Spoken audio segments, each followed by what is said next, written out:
Tunnel rescue को लेकर CM Dhami ने की बड़ी बैठक। सचिवालय में शासन के बड़े अधिकारियों के साथ बैठक। रेस्क्यू ऑपरेशन की रणनीति और अभियान का लिया अपडेट।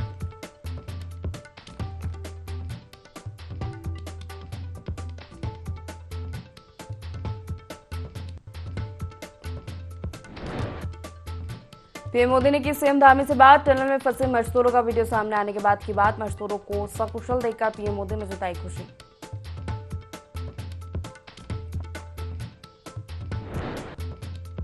श्रमिकों को बाहर निकालने के लिए हरसंभव प्रयास कर रही है सरकार। सुरंग में ऑगर मशीन से ड्रिलिंग शुरू। सिलक्यारा टनल में फंसे मजदूरों से परिजनों ने की बात।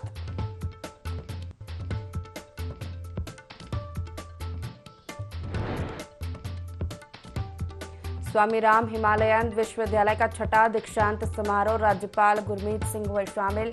छात्र छात्राओं को दिए डिग्री और मेडल।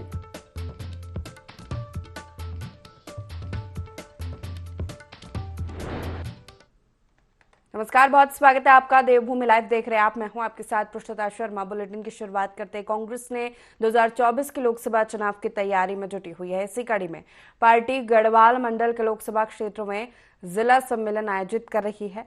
कांग्रेस के वरिष्ठ नेता मनीष खंडूरी ने बताया कि जिला सम्मेलन के माध्यम से कांग्रेस पार्टी कार्यकर्ताओं और लोगों के बीच जा रही है। उन्होंने बताया कि बीते 18 नवंबर को पौड़ी में कार्यकर्ताओं के साथ बैठक हुई थी, जिसमें प्रदेश सरकार कमेटी की ओर से आयोजित किए जा रहे जिला सम्मेलनों में कार्यकर्ताओं से बहुत अच्छे फीडबैक मिल रहे हैं। मनीष खंडूरी का कहना है कि प्रदेश की जनता महंगाई बेरोजगारी से त्रस्त हो चुकी है और बदलाव चाहती है।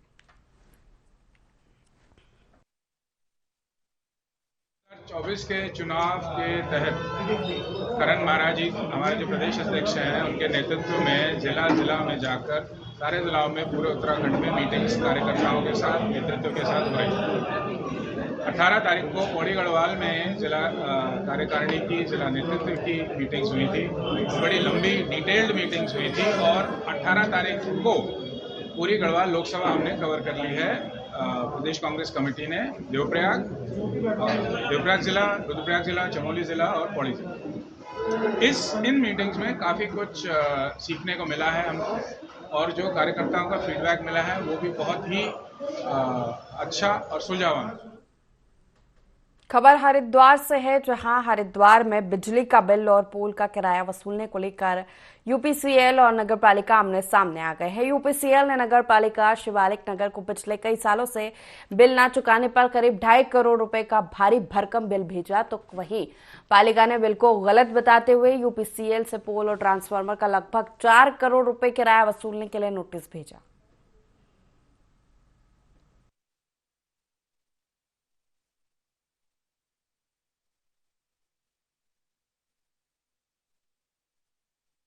यूपीसीएल विभाग ने नगर पालिका के पास लगभग 2.6 करोड़ रुपए का बिल भेजा है। तो हमने उसको क्लियरिफिकेशन के लिए लेटर भेजा है कि भाई ये किस अवधि तक का बिल है, कितनी लाइटों का। ये जब वो क्लियरिफिकेशन करके देंगे उस पर आगे नियमानुसार कार्रवाई की गणना की जा रही है। हमारे जो पोल्स वगैरह, उनके जो पोल्स वगैरह लगे हैं हमारे क्षेत्र में, उसके हम लोग कैलकुलेशन कर रहे हैं और एक बना के उनको डिमांड।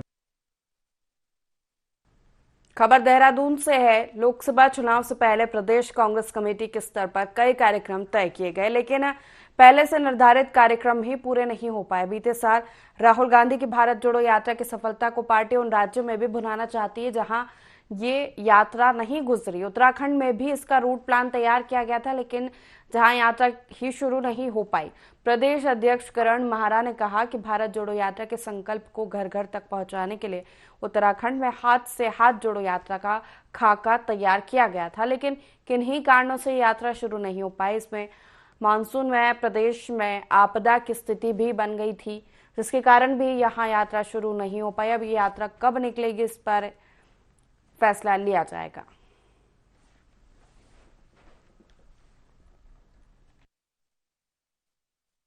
हरिद्वार में अचानक बाढ़ की स्थिति बनी। उत्तरकाशी इत्यादि क्षेत्रों में जिस तरीके से चट्टानें गिर रही थी और पहाड़ में बारिश बहुत ज़्यादा तेज थी, तो वो उस समय संभव नहीं हो सका, क्योंकि हमारा ध्यान आपदा को देखने में, बाढ़ क्षेत्र को ठीक करने में या उनकी मदद करने में था।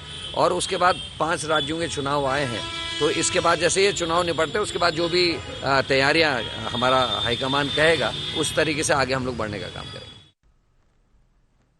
डोईवाला में निजी विश्वविद्यालय के दीक्षांत समारोह में शिरकत करने आए उत्तराखंड के राज्यपाल retired lieutenant general Gurmeet Singh ने उत्तरकाशी टनल रेस्क्यू ऑपरेशन के दौरान कैमरे से टनल में फंसे मजदूरों की स्थिति का वीडियो से जायजा बनाकर लिया।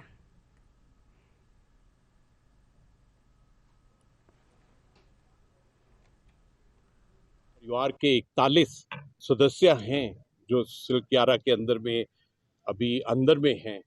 उनके जो कल कोशिश की थी 6 इंच की पाइप डालकर, उसके बाद में उनका वीडियो भी देखा है, उनके पास में सामान भी गया है और इसके अलावा 5 प्लान हैं जो कंकरेंटली की जा रही हैं और हम सब पूरा परिवार चिंतित है। इस वक्त में हमारी सर्वोप्रिय जो प्राथमिकता है कि हम अपने परिवार के उन 41 को किस प्रकार उस टनल से बाहर लेके आए, जल्दी से जल्दी हमें इस चीज में सफलता दें। जितनी भी एजेंसीज वहां काम कर रही हैं वो एकजुटता से काम कर रही हैं, एज ए टीम कर रही हैं, अवश्य ही सफलता मिलेगी।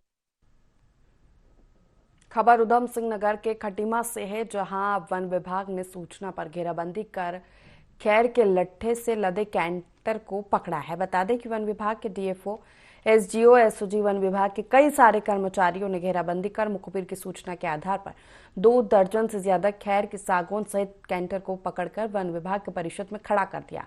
रात में अंधेरे का फायदा उठाकर ट्रक चालक और उसका सहयोगी फरार होने में कामयाब रहा, लेकिन ट्रक चालक की पहचान हो गई है।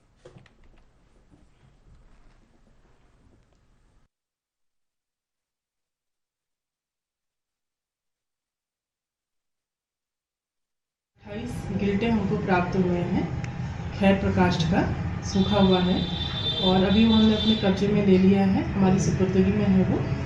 और अभी हमने उसको अपने एरिया में ही ला करके ट्रक को खड़ा कर दिया गया है। अभी इसमें हमने एक अज्ञात व्यक्ति के खिलाफ जुर्म भी जारी कर दिया गया है हमारे द्वारा और इसकी जाँच गतिमान है। हमारे जितने भी वन क्षेत्र लगे हुए हैं जहाँ से हमको ये संभावना लग रही है कि यहाँ से लकड़ी आती है, कल से हमने वहाँ पर कॉम्बिंग शुरू करवा दी है। जैसे इस विषय में हमको आगे की जानकारी प्राप्त होगी तो आप लोग को अवगत कराएंगे। परसों शाम अंधेरे का फायदा उठा के जो चालक और उसका सहयोगी व्यक्ति उसमें बताया गया था वो भागने में कामयाब रहे, लेकिन जो उसके सहयोगी व्यक्ति है, दूसरा व्यक्ति, उसकी हमने पहचान कर ली है। तो जल्दी ही उससे हम कुछ ना कुछ ऐसा कोई क्लू निकाल लेंगे जिससे हम उसको तुरंत पकड़ सकें। एसटीएफ कुमाऊं का नशा तस्करों के खिलाफ अभियान लगातार जारी है। इसी कड़ी में एसटीएफ ने चंपावत जिले के पाटी थाना क्षेत्र से चरस तस्कर को अवैध चरस के साथ गिरफ्तार किया है। पाटी थाना एसओ देवनाथ गोस्वामी ने बताया कि सूचना पर एसटीएफ ने इस कार्रवाई को अंजाम दिया है। आरोपी के खिलाफ पाटी थाने में एनडीपीएस एक्ट के तहत मुकदमा दर्ज कर लिया गया है।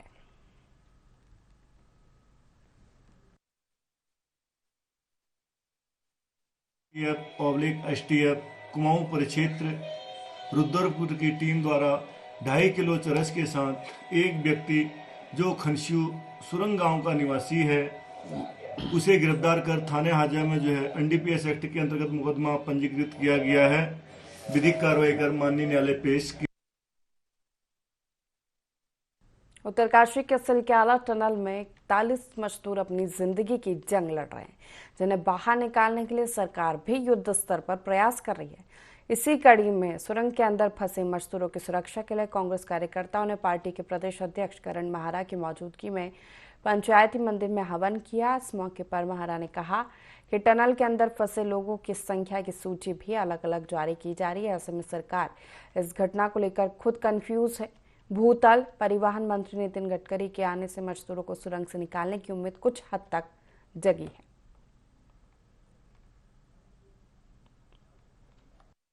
अपनी ओर से लगातार कर रहे हैं और निश्चित ही ये देश आस्थाओं का देश है और हम लोगों ने सोचा है कि ईश्वर से भी प्रार्थना करें कि सरकार को सद्बुद्धि आए और निर्णय सही ले और जल्दी से जल्दी जो हमारे भाई वहाँ फंसे हुए हैं उनकी जान बचाई जा सके। पहले आपने 35 आदमी कहा, फिर 40 कहा, कल 41 की सूची जारी हुई है। तो सरकार पूरी तरह से कंफ्यूज है और कुछ भी नहीं हो रहा, कोऑर्डिनेशन आपस में सही से नहीं बना है। अब जाके गडकरी जी आए हैं और उन्होंने वहाँ खुद ध्यान दिया है, तो शायद अब कोऑर्डिनेशन बने। हम प्रार्थना कर रहे हैं, ईश्वर से यज्ञ कर रहे हैं कि सरकार और एजेंसीज को सद्बुद्धि आए और जो वहाँ अंदर फंसे हुए हैं लोग, उनकी जान बच सके और उनको सही समय पर बाहर निकाला जाए। जहां टनल में फंसे मजदूरों को बाहर निकालने के लिए रेस्क्यू ऑपरेशन चल रहा है, तो वहीं टनल से मजदूरों को बाहर निकालने पर उनके उपचार के लिए तैयारियां की जा रही है। DG health doctor Sunita Shah ने सिलक्यारा टनल का निरीक्षण किया और जिला अस्पताल में टनल में फंसे मजदूरों को पहुंचाने और उनके इलाज की व्यवस्था का जायजा लिया। साथ ही डॉक्टर प्रेम पोखरियाल ने टनल में फंसे मजदूरों से बात भी की और उन्हें कैल्शियम मिनरल्स की दवाइयां पाइप के जरिए भेजी है। जानकारी के अनुसार अभी तक सभी मजदूर स्वस्थ बताए जा रहे हैं।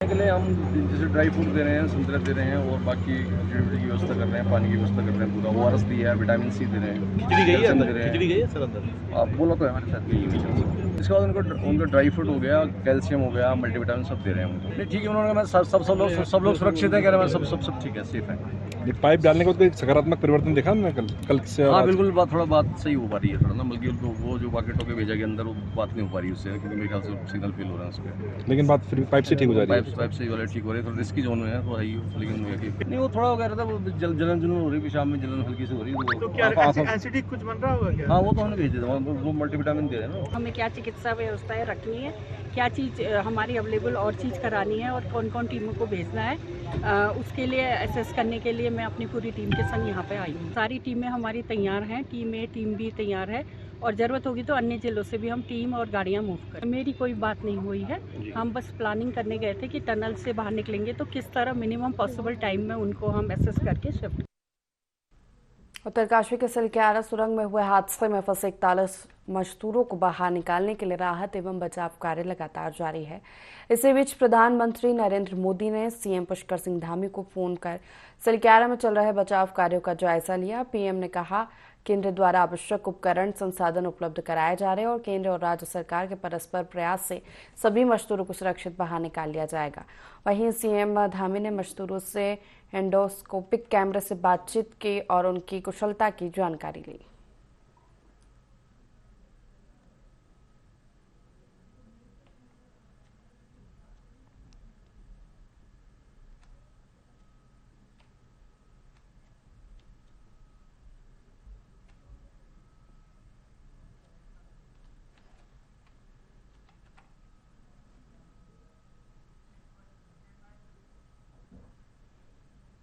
सिलक्यारा सुरंग में फंसे 41 मजदूरों को बचाने के लिए रेस्क्यू ऑपरेशन युद्ध स्तर पर जारी है। जहां सिलक्यारा सुरंग में ऑगर मशीन से दोबारा ड्रिलिंग शुरू हो गई है, तो वहीं उत्तरकाशी टनल हादसे पर केंद्र सरकार ने ब्रीफिंग की। टनल विशेषज्ञ लेफ्टिनेंट जनरल सैयद अता हसनैन ने बताया कि टनल में फंसे सभी मजदूर सुरक्षित हैं। देश विदेश के सभी विशेषज्ञ ऑपरेशन में जुटे, सभी को जल्द सुरक्षित निकाल लिया जाएगा और युद्ध स्तर पर बचाव का काम चल रहा है।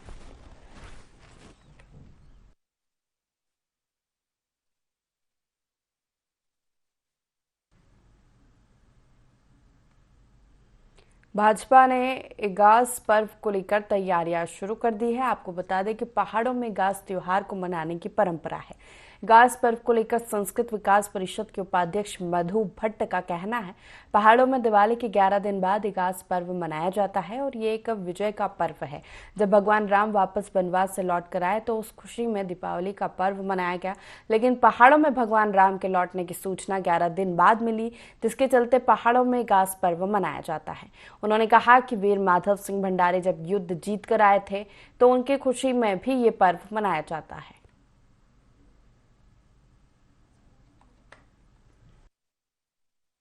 दीपावली के 11 दिन के बाद इगास पर्व पहाड़ों में मनाया जाता है और ये एक विजय का पर्व है। प्रभु श्री राम जब वनवास से लौट कर आए तो अयोध्या में उनकी खुशी में दीपावली का पर्व मनाया गया। उसकी जो सूचना है वो 11 दिन बाद पहाड़ों में देर से मिली, इस कारण भी ये मनाया जाता है। साथ में हमारे माधव सिंह भंडारी जो बहुत ही वीर भड़ माने जाते हैं, उन्होंने तिब्बत पर जो युद्ध जीत कर आए उसकी खुशी में भी यह त्यौहार इगास का मनाया जाता है। इस बार ये बहुत ही अलग तरीके से, क्योंकि पहाड़ों में तो ये मनाया जाता है, लेकिन इसको जो हमारे जो युवा हैं अभी जो अब की जो पीढ़ी है वो इसको लेकर बहुत ही उत्सुकता के साथ हमारे जो विजय को जो लेकर, जो वीरता का प्रतीक हमारे पूरे उत्तराखंड जो वीर भूमि भी है, यहाँ के वीर सिपाही हैं, उसको लेकर हम यहाँ ये कार्यक्रम बहुत ही धूमधाम से मनाने जा। सलक्यारा टनल में पिछले 10 दिन से 41 मजदूर फंसे हुए हैं। रेस्क्यू कार्य में लगी एजेंसियां युद्ध स्तर पर कार्य कर रही है। मजदूरों तक ट्रेंच की नई पाइपलाइन बिछाई गई है और इस पाइपलाइन के द्वारा मजदूरों को भोजन, फल और दवाइयां भेजी जा रही है। साथ ही इसी पाइपलाइन से एंडोस्कोपी कैमरा भी अंदर भेजा गया, जिससे टनल में फंसे मजदूरों का पहला वीडियो भी सामने आया। इसी पाइपलाइन के माध्यम से टनल में फंसे मजदूरों के परिवार वाले मजदूरों से बात कर रहे। सभी मजदूर स्वस्थ है और भगवान से जल्दी बाहर आने की कामना कर रहे हैं।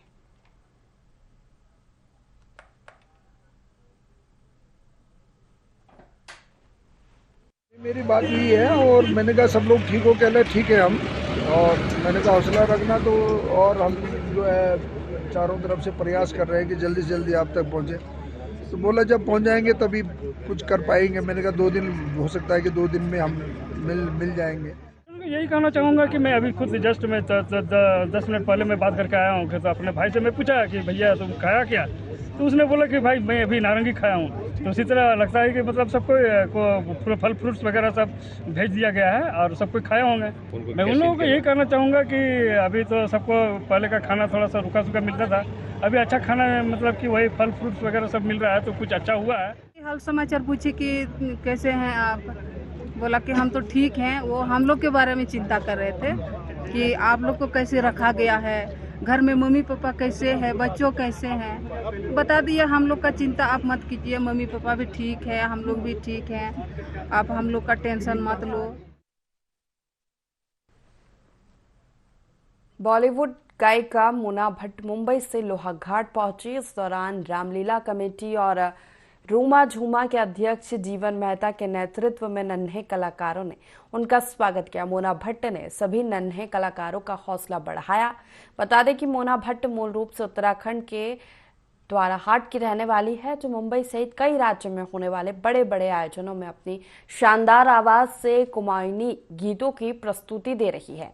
वहीं इस समय हिमेश रेशमिया की एल्बम में अपनी आवाज दे रही है। मोना भट्ट ने बताया आज वे डीडी हार्ट महोत्सव में प्रतिभाग करने पहुंची।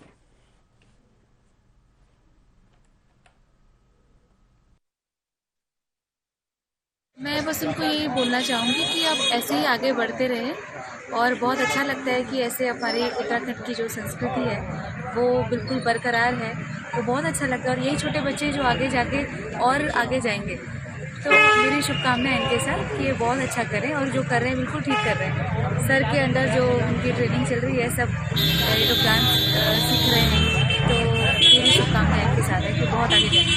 मैं इनका बहुत बहुत स्वागत और अभिनंदन करता हूँ। जब बॉम्बे से आई तो एक हमारे साथी मोनी जी हैं, उन्हें मुझे शुभकामनाएं दी और मुझे बड़ी खुशी हुई कि हमारे उत्तराखंड दोरहाट की मैम सुमोता रहने वाली थी, जो मुझे जानकारी मिली है। लेकिन बॉम्बे में जाके जो हमारे प्रदेश की संस्कृति को, उत्तराखंड की संस्कृति का जो प्रचार प्रसार, वहाँ का संवर्धन और संरक्षण कर रहे हैं, ये बड़ा खुशी का विषय है। और मैम लोग जो यहाँ से वहाँ पर काम कर रहे हैं, अपने उत्तराखंड के लिए काम कर रहे हैं, अपनी बोली भाषा, अपनी जान पहचान, अपना खान पान, अपना रहन सहन, ये हमारा सौभाग्य है। और मैम को मैं बहुत बहुत बधाई देता हूँ, जो आप लोग गीत और संगीत के माध्यम से अपने क्षेत्र के धार्मिक स्थल, पर्यटन स्थल, यहाँ की संस्कृति का प्रचार करते हैं, उसके लिए शुभकामनाएं। आने वाले बहुत से लोहाघाट में भी एक बहुत बड़ा कार्यक्रम करेंगे, उसमें आपका आगमन यहाँ पर हो और बच्चे आपसे कुछ।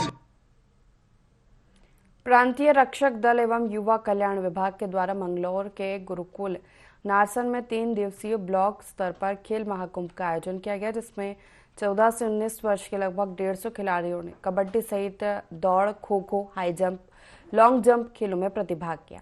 इस मौके पर सभी खेलों में खिलाड़ियों ने अपना दमखम दिखाया। वहीं खेल महाकुंभ के दौरान विजेता खिलाड़ियों को प्रमाण पत्र और इनाम की राशि देकर सम्मानित भी किया गया। वहीं इस मौके पर जिला युवा कल्याण अधिकारी प्रमोद चंद्र पांडे ने बताया कि हर साल खेल महाकुंभ का आयोजन किया जाता है। इस साल भी सरकार के द्वारा खेलों के माध्यम से युवाओं को मानसिक और शारीरिक स्वास्थ्य बनाने के लिए खेल महाकुंभ का आयोजन किया जा रहा है।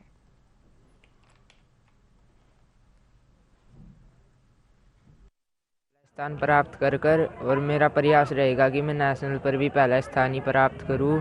और इसमें मेरे घर वालों और कोच का बहुत सहयोग रहा है। मैं टिकोले का निवासी हूँ, नारसंड ब्लॉक में खेल रहा हूँ। खेल महाकुंभ का उद्देश्य जो है वो प्रदेश में खेल के माहौल को बनाना है।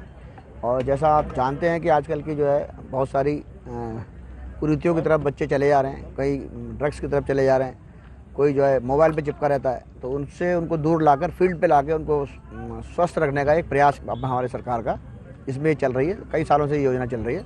उसी क्रम में आज इस विकासखंड स्तरीय प्रतियोगिता का आयोजन किया जा रहा है। ये प्रतियोगिता यहाँ पर अलग अलग दिन आयोजित की जा रही है। आज अंडर 14 जो हैं, जो बच्चे न्याय पंचायत से चयन होकर आए हैं, उनकी यहाँ प्रतियोगिता है। ब्लॉक स्तर पर पहले से ही नगद पुरस्कार मिलता है। इस बार इन बच्चों को न्याय पंचायत स्तर पर भी नगद धनराशि दी गई।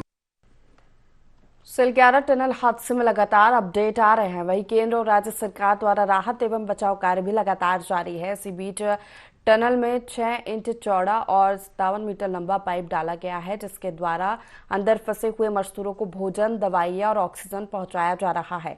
टनल हादसे के घटनास्थल से लाइव सपोर्ट पाइप के जरिए मजदूरों तक खाना पहुंचाने का वीडियो भी सामने आया है।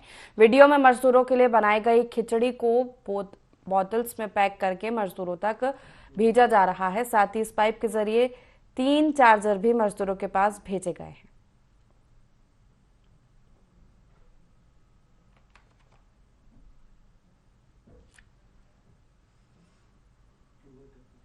जोशीमठ में नरसिंह मंदिर के आदि गुरु शंकराचार्य की गद्दी शीतकाल के लिए विराजित हो गई है।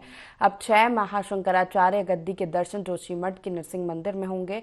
बता दें कि 6 महीने श्रद्धालुओं को बद्रीनाथ धाम में गद्दी के दर्शन होते हैं। ये परंपरा सदियों से चली आ रही है। इसी कड़ी में इस बार भी आदि गुरु शंकराचार्य की गद्दी को पूजा अर्चन के बाद योग ध्यान बद्री मंदिर पांडुकेश्वर से जोशीमठ नरसिंह मंदिर रवाना किया गया। इस दौरान सैकड़ों श्रद्धालुओं ने पवित्र गद्दी की पूजा अर्चना की। वहीं बद्रीनाथ धाम के मुख्य पुजारी रावल ईश्वरी प्रसाद नंबूदरी के सानिध्य में शंकराचार्य गद्दी को यात्रा के साथ जोशीमठ नरसिंह मंदिर स्थित मठ आंगन परिसर में लाया गया।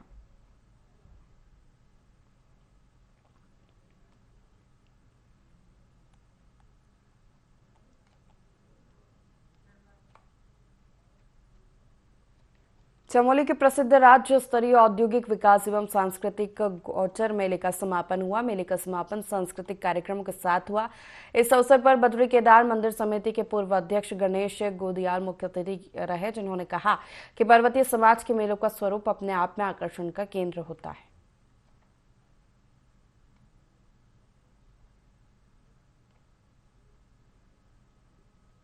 जैसा कि आप जानते हैं, औद्योगिक सांस्कृतिक मेला है और ये राजकीय मेला है। ये 14 नवंबर से प्रारंभ होता है और 20 नवंबर तक चलता है। इसका शुभारंभ माननीय मुख्यमंत्री महोदय उत्तराखंड के द्वारा किया गया और हमेशा किया जाता है, और समापन माननीय नेता प्रतिपक्ष के द्वारा किया गया। मेला बहुत अच्छा रहा। इसमें बहुत डिफरेंट कल्चर के लोग आए और जो सांस्कृतिक कार्यक्रम हुए इसमें मुख्य रूप से पर्वतीय कल्चर, जो हमारा पहाड़ी कल्चर है, उसको महत्व दिया गया। लोकल के साथ साथ ही कुछ कलाकार देहरादून से भी आए थे और व्यापारियों ने बहुत अच्छा आनंद लिया। बहुत बिक्री भी हुई थी और शांति व्यवस्था पूरी बनी रही पूरे मेले में। कभी भी कोई भी ऐसी स्थिति नहीं। इसी के साथ फिलहाल देवभूमि लाइव में इतना ही। लगातार खबरों के लिए देखते रहिए IND24। नमस्कार।